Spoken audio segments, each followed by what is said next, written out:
Notre eau du robinet est-elle suffisamment surveillée? Ce qu'on absorbe lorsqu'on se sert un grand verre n'est pas toujours très clair. La source du problème est souvent loin de nos cuisines.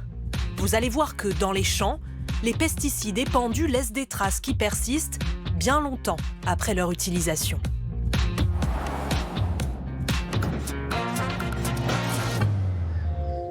Au début de l'année, pendant près de 2 mois, ce village de Lyon n'a pas pu consommer une ressource pourtant vitale, l'eau.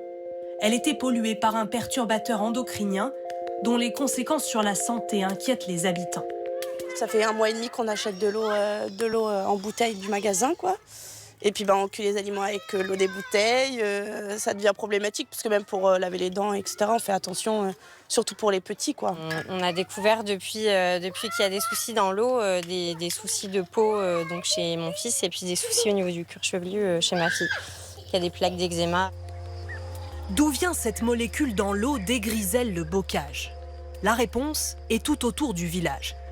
Dans ces champs de colza et de céréales, régulièrement traités par des produits phytosanitaires, notamment le flufénacet, l'un des herbicides les plus utilisés en France. Après l'épandage, la substance se dégrade et se transforme en une nouvelle molécule, le flufénacet ESA, ce qu'on appelle un métabolite. Combien de communes en France ont-elles une eau non conforme à cause de ces molécules?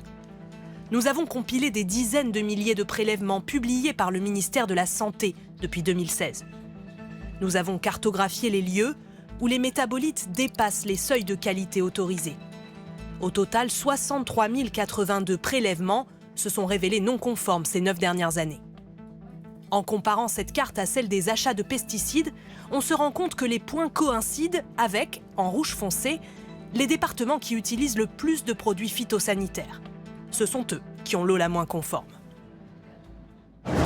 À Aigrisel-le-Bocage, la pollution de l'eau par les pesticides est presque inévitable, car la source est en surface. Là, vous voyez, on est très proche des parcelles cultivées, elle est plus fragile par rapport au problème de pollution, quoi. On n'a pas les 20 ou 30 mètres d'épaisseur de sol qui ralentissent et qui filtrent en partie.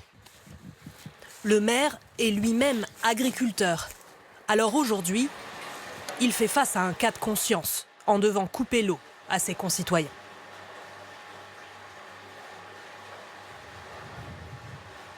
Je suis concerné parce que ces produits, je ne me cache pas, j'en ai utilisé. Enfin, ça, c'est comme tous les agriculteurs qui sont en agriculture conventionnelle. C'est sûr que ça pose question.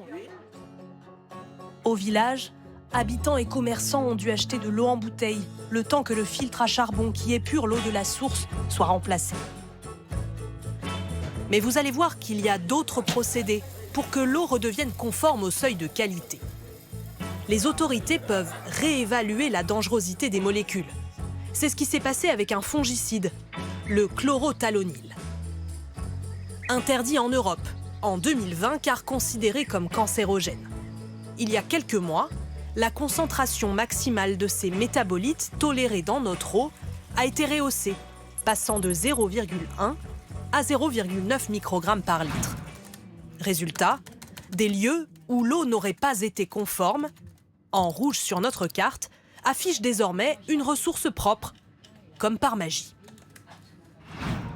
Sur quoi l'Agence de sécurité sanitaire se fonde-t-elle pour estimer qu'un pesticide est devenu moins dangereux, notamment sur des études fournies par le fabricant lui-même? Cet expert a participé aux discussions au sein de l'ANSES. Il estime que la procédure devrait être plus transparente. Si l'agence sanitaire est en capacité de mandater des laboratoires indépendants pour faire des études rigoureuses, etc., je veux dire, l'expertise scientifique derrière, elle n'en sera que plus pertinente et encore moins contestable. Contacté, l'ANSES nous renvoie à son avis. L'analyse des connaissances nouvelles a permis de considérer que ce métabolite ne partage très probablement pas le mode d'action néphrotoxique du chlorothalonil.